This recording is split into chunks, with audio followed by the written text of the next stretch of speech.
Hello. That was kind of really well timed. I haven't seen this beautiful screen for a while. Welcome back to Chest of Blades. Look at Rivian. Look at his handsome face with his eye creeping through his hair and not even being shaded. What's with his eyes? Oh my god. Anyways, so I think the last we left off,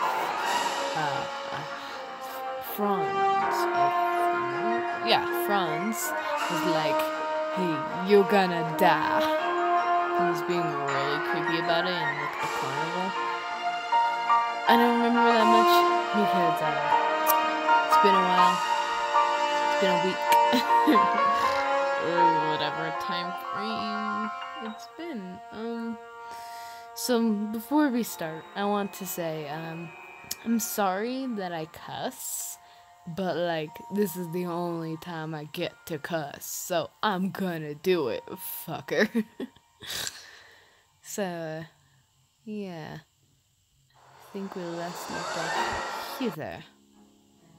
I said to my... Oh, yeah. That weird boy knocked on his door after the carnival. There we go, that's where we are. I'm dying, but who cares? I stuffed my hands into my pockets and mosey around the hallway corner, making sure there's not an Arden lurking in wait. It seems to be clear, so I wander down the next hall with a relieved exhale. I make my way towards the general direction of the main hall, but with the occasional detour to admire the tapestries and small alcoves decorated with paintings and plush chairs. There are probably a lot of interesting nooks and crannies in this place. After all, the king is known for his love of collecting things, including, apparently, collecting a bunch of foreigners who hate the Parisian bloodline. Is that a person over there or a statue? Either way, they look very intent on whatever they read. Oh, no. Oh god. Oh god. No, don't tell me. As quietly as possible, I back away and pray not to be noticed. Floorboards, you fucking betrayed bitch. Shit. Damn these squeaky floorboards. Freeze in place as the tall figure turns towards me, glasses flashing in the light. Oh god. Is that the little lint picker looking to creep up on me again? I forgot how to pronounce his name. Linaskius. I'm just calling him Bitch James. Talking about holding a grudge. Deciding it's probably best to be polite rather than doing too much to get on his bad side, I clear my throat. Inquisitor, I was just heading down to the main hall. Shit James' eyes glint behind his glasses as he closes his book in his hand and saunters towards me. I could have sworn there's a much simpler way to get to the main hall than through this back passage. I'm sorry, I'm looking at this beautiful place the king built. I can't explore? Jeez, it's like you've never been a child. And guess what? Rivian's a child on his own for the first time. Of course he's gonna fucking Sorry, I despise this man right here. Shit James. Just like... And sauntering is for sexy people. Not you. Well, I was exploring a little, you know. It's a shame to have all this fine art and no one to view it. Yes, baby. Preach. Huh. After his scornful laugh, he taps a finger on the unmarked cover of his book, watching me suspiciously. I brace myself with undoubtedly an accusation, tensing slightly. I suppose I owe you an apology. Wait, what? This shittard is only lucky? I'm wondered. Because this guy's a piece of shit. Sorry for my rude profanity, but this man enrages me. I can't say his name. They won't say his name, so I can't learn how to say it. They just keep saying Inquisitor. And he looks like a James from Seduce Me, except he's a fucking asshole. So, shit James it is. What? I tapped the side of my head, wondering if my hearing's gone bad. Me too. Shit James lets out a humph in response, eyes narrowing. I was, perhaps, excessively rude earlier. There was an unexpected occurrence this morning that had put me in something of a foul mood.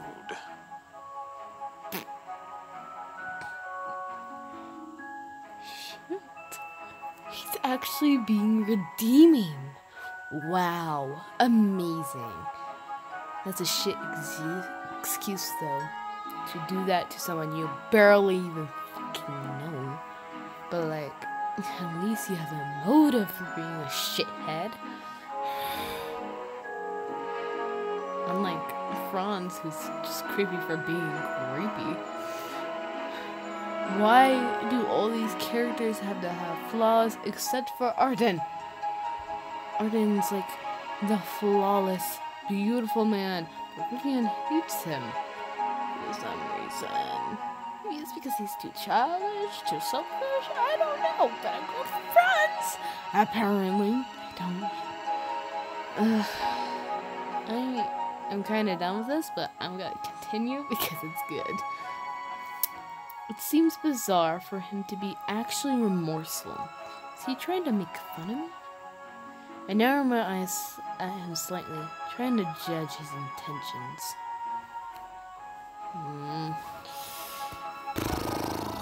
Accept his apology. Don't be a piece of shit, you know? Unexpected or not, I doubt whether that really justifies his behavior. But he does appear to be earnest about his apology, even if it's reluctant. Well, let it not be said, I am an ungracious man. I was probably a little rude back then, too. Though not as rude as you were, certainly. Do not push your luck, Varison. Let us put the matter to rest and move on. Yes, please, now let me go to the main hall and eat some cake in the middle of the night. Please, I need food. His fingers twitch against his book. Not wanting to be hit or otherwise assaulted by a heavy-looking tomb, I concede with a nod of my head. Are you heading down as well? Are Grand Inquisitors free to mingle and dance with us common folk? While my presence here is as a guest of His Majesty, I do not consider myself to ever be off-duty. Ooh. After all, it is not as if treasonous men stop being treasonous during pleasant gatherings. If anything, the risk is higher. At least you're reasonable. At least you're trying to protect your country, you know? Except you're a piece of fucking shit.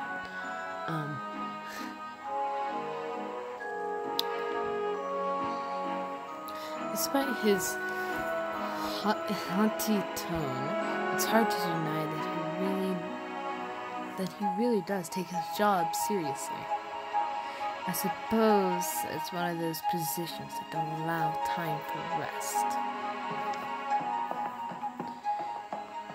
Shit James turns and motions for me to follow him down the corridor, setting off in a brisk pace in the direction of the main hall. I catch up to his side and glance at his severe-looking profile, his eyes constantly scrutinizing the world around him from behind those glasses. If you follow in your father's footsteps and wind up in His Highness's ring of advisors, it is best we learn to tolerate each other. You're one of the love interests. That could mean something else. Why? Pauses for a moment, then his voice suddenly grows a little more hesitant. There are many in his circle who I find to be of questionable nature. But nonetheless, it is not my duty to speak against his decisions. Okay, so you look handsome in this little picture of you in the corner, like you frowning and looking sad is kind of handsome. And I love it. Oh my god, that's Snort. I'm a weirdo. I hope you didn't consider father to be of questionable nature. His eyes flick down towards me sharply. Oh yeah, he's taller than me. I meet his gaze as best as I can, even though the hawkish stare is quite difficult to be the subject of. He is a man possessed of exceptional perceptiveness. Enough so to rival my own. That is all I shall say. You got some dirt with my father? Wait. If you're in the same league as my father, does that mean that you're... Ooh, that age gap, though. It's like, I'm thinking, like...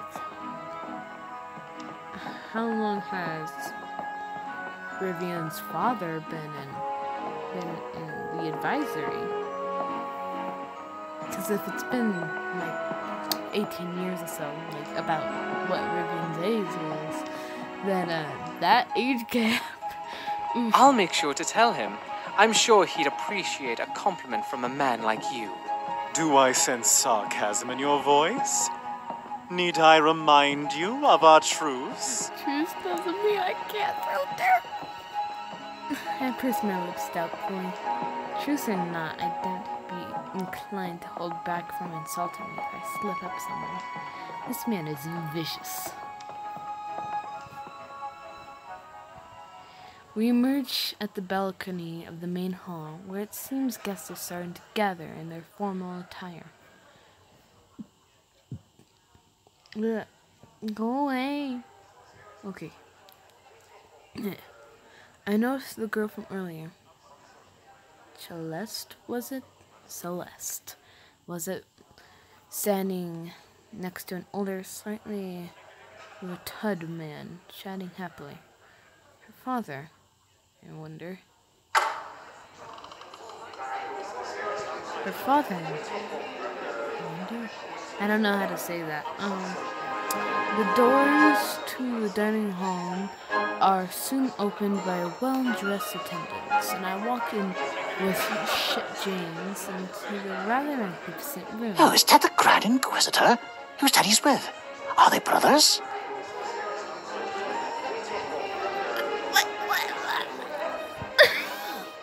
Brothers? What? How? Rivian is blonde. Rivian is blonde. Shit James is black raven hair. Different colored eyes. Shit James is slightly paler. They look nothing alike. Their height difference. I want to marry a man like that, Regal. Then stop staring at me. Sounds like the Inquisitor is rather popular. Oh, stop looking at him, too. Stop looking at us. I guess it makes sense. He's quite young, but he holds one of the most important positions in the court. Oh, he's young? Oh, then that age gap wasn't as big as I thought. After destroying potential rivals while to will to live and questioning the opposition. After destroying potential rivals will to live and crushing the opposition, no doubt. The superficiality of court never fails to disgust me. I long for the day when a man is judged by his actions rather than his outward appearance. Yeah. Buddy, I don't think you should wish for that, since, you know, you're you. I hate to tell you this, but you'll be longing for that day until you die. If appearances didn't matter here, we'd all be wearing burlap bags.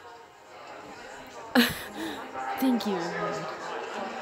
Perhaps you should be the trendsetter. A burlap bag on your head would undoubtedly be an improvement. Ooh, the shade. This shade. Ooh, well, I set myself up for that one. We get closer to the massive table, and it seems like there's no predetermined seating. Something unusual for an event of this kind, but maybe the king wants a more relaxed atmosphere. The guests seem to be sitting down with their friends and relatives. There seem to be a few blushing courtships in progress when the soup is served. I spot Arden already seated, looking rather uncomfortable, surrounded by what looks like a bunch of old ladies. Aunts, maybe? His grandmother definitely did pop out a few daughters, if I remember correctly. There's no free sitting around him, although it's not like I need another dose of Arden again, so I'll sit anyway. Well, I assume there are individuals who would appreciate your company more than myself. So, this is presumably where we part ways. Nobody likes my company, sweetie. I tend to see shitty pants. And staring at my his eyes falling on soup and skittering around with peppers. You've already got a seat in mind? Not particularly. If I find one with a view of the dining room I like, I shall politely request its occupant to vacate.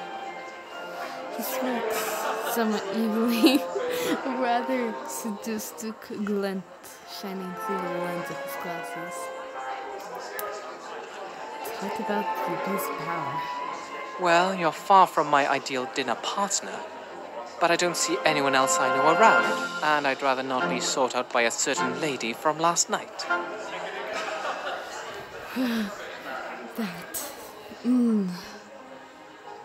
And Grimace, that suckering cooing playing itself all too vividly in my ears. Flattering! Have you already been caught up in my suave charm, like those admirers from earlier? No. Oh God. Where's Franz? Oh God, please don't tell me I'm on the route with this. No. Please.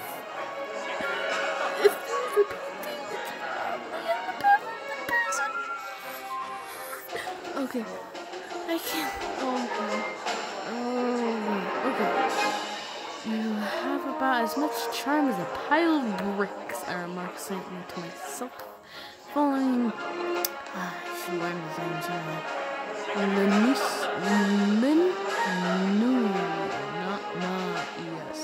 Nanarius. Oh, learn that later. Over to a vacant set of We settled down in our surprisingly comfortable chairs. Neither of us inclined to share many more words as we wait for the meal to begin. Just as I began to recite poetry in my head out of sheer boredom, the empty chair by my side made opposite Muslims suddenly pulled out. Thrilled at the idea of plenty more exciting conversation partner, I quickly cast a look. Greetings. My name is... Don't you think I know your name by now, little kitten? Yes, my man. My beautiful man. Thank you. I thought I was going on the path of that asshole, then I would have had a breakdown. Oh, this feels so good. Anyways. A tall tanned man lowers himself into the seat beside me, pulling himself up close, a wide wolfish grin on his lips. Oh, Fortuna, why must you torture me so? As Franz chuckles contently and leers at me, Linz, who has been watching something in the distance, suddenly turns his attention towards us. Oh? I was under the impression you had no friends, Varison, other than your father and that oaf of a god. At least we agree on something. Except Arden is a pure being, and I don't know why anyone hates him. He is the farthest thing from a friend, let me tell you. A scrutinizing, gleeful glimmer fills I'm gonna call you Lynn's glasses visibly. Ah, I see. Well, we do live in a progressive time. There's nothing wrong with two men deeply in love. I love that line. I don't really cry my teeth again. Well, Brown sits on a delighted laugh, taking those words as his cute curls around her shoulders. Maybe I'll get lucky and someone will poison my wine while I'm not looking. I'm over here, assassins. You hear that? Nothing wrong with giving in to your desires. Oh my god, I love you guys. I'm sorry for being but a bitch to you earlier, Lynn. I love you now. However, it is entirely inappropriate for Varison's son to frolic with an obvious foreigner. You should cease such disgusting actions immediately. Ooh. Aggressive. Sounds kind of protective. Twinkling, nudge, nudge. Yeah. Lynn's voice suddenly grows more frostier and a clear look of mistrust in his sharp features as he watches Franz look cold in disgust. Oh no, don't tell me. Are you racist? No! Oh no. I'm so conflicted about you, Lynn. Please, no. Please don't be that kind of asshole. Don't be so racist. To my surprise, the broad smirk on Franz's face suddenly flickers a little, his own expression darkening somewhat. He glances over Lynn for a moment, but that's probably the first time I've ever seen him look annoyed. Grand Inquisitor. Right. I see the king has played one of his trump cards a little early. Trump card? Why in heaven's name would he need to do that? I think you know as well as I do, Inquisitor. But I'm sure you've got everything under control. I swear, I feel like I'm sitting between two cannons pointed at each other. And suddenly, the sudden animosity in the air is thicker than a bowl of uncooked porridge. I should do something before it explodes. Look! They're bringing the food out, finally! I'm completely famished, aren't you two? Oh, good job! Good job, my boy. Actually, no, it's not a good job. Oh my gosh, Rivian.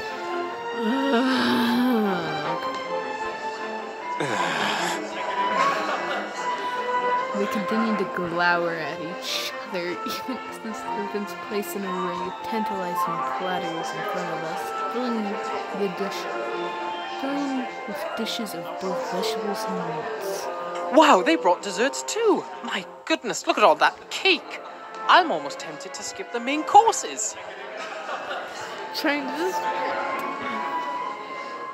To my immense relief, Franz pulls away from the staring contest first, his gaze shifting from Lynn to me. The lingering antagonism in his stare makes me cringe a little, considering I'm accustomed to his usual bedroom ways. Oh, there they are again! The iciness quickly melts away, however. He reaches out and scoots my shoulder, an unnerving intimacy. Sweets for the sweet, they say. You should eat all the cake you like, kitten. It'll make your lips taste sublime, I'm sure. Okay, I need to take my eyes off this beautiful man for a moment and think about how rapey that sounds. What is this novel's problem of making their characters sound like assholes, but make me love them at the same time? What the fuck? He starts to pick from a few dishes to fill his plate, humming to himself. Show something. What irresponsible advice. Replenish your energy properly with a balanced meal, Varison. Chiding me with the click of his tongue, Lynn also reaches forward to elegantly serve himself with some of the spread before us, casting a quick side glance in my direction. The tension clearly remains hanging between them, but just because they're acting all hotly doesn't mean I should starve myself. I eye the dishes, contemplating whether to splurge or not. Now, this is the choice. I have chosen options for both of these men. This is the tipping point, I think, probably. So, do I want Franz? Or do I want... Oh, shit, I don't know. Fuck. Do we have, like... Oh my god. They keep us from the menu when there's an option? Oh my god. Okay, I need to rationalize this. I need to get the best person that I will enjoy. So Lynn, he obviously supports gayness. Because he just said it. He's kind of racist. Franz definitely supports gayness. He probably is completely and utterly fucking gay. Pros, Lynn. Great debates. Yeah, great debates. Shows dirt. A lot of laughs. To myself, not with Rivian. Probably, like, on the good side of the king, you know? Not the cons, the pros. The pros of Franz. He's fun. Bedroom-ized. Super fucking gay. He just said he wanted to kiss me.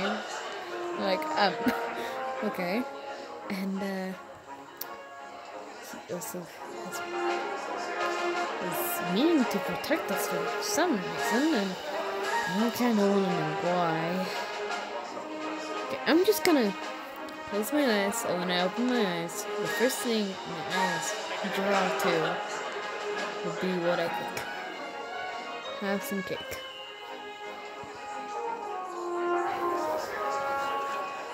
Damn, that whipped cream though. Just so too enticing. I pull up the slice of cake in front of me, sighing happily. This is what it means to be an adult. No, it doesn't.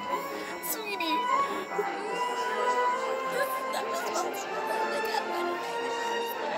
Oh, is that your shy little way of saying you want a kiss after all? Oh. Okay, I keep saying that he's rapey, but like, it's kind of cute. Like, if it was. Like, dude, why do you think that? It's good cake. It's cake. Who wouldn't want cake except the Inquisitor?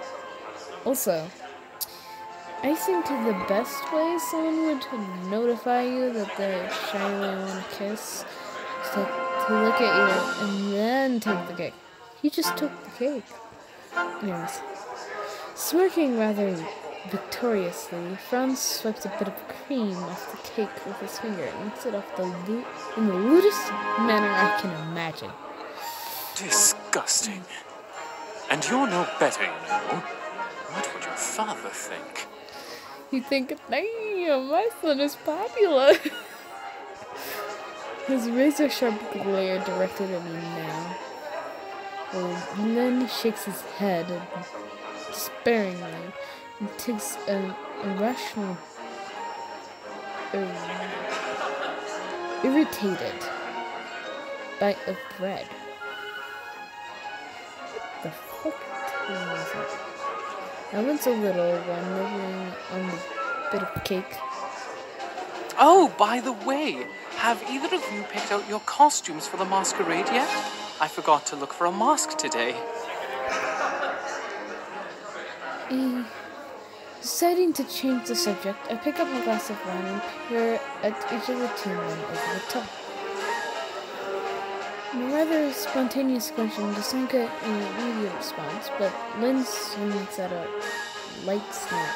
The entire affair is ridiculous, if you ask me. The fanciful concept of a masquerade is so contrived, it makes my stomach churn. I think they're enchanting. Mystery only adds to the beauty of things, after all. Like the mystery of where you from. That voice. Sorry, I just love this man. I love all of these men. Somehow, even though they're all assholes. How do you do this? I'm amazed and baffled. Murmuring a little dreamily, Euphos trails a finger along the rim of his own glass, watching me with a subtle smile. Something like that, perhaps. How much time have we spent? Oh, 20 minutes, huh? Okay. Should I stop here? Nah. Mysteries only cause problems in mortal existence. One should dedicate one's career to providing answers, not questions. That's the attitude of a man with no romance in his life. You wouldn't be able to understand. Oh God. Aren't they taking this a little too seriously? It's just a damn masquerade. Ah, is that the new wine they're bringing out? Oh, right, the king's favorite. Well, should we have a toast? After we reached, each served a fresh glass filled with the fruity liquid. Both Lynn and Franz turned from glaring at each other to watch me expectantly. I guess I'm the one who proposes the toast. In that case, let's toast to... Well, since I'm leaning so for Franz, to love. To the beauty of love, and to the hope that our lives shall be... So, I'm gonna stop there.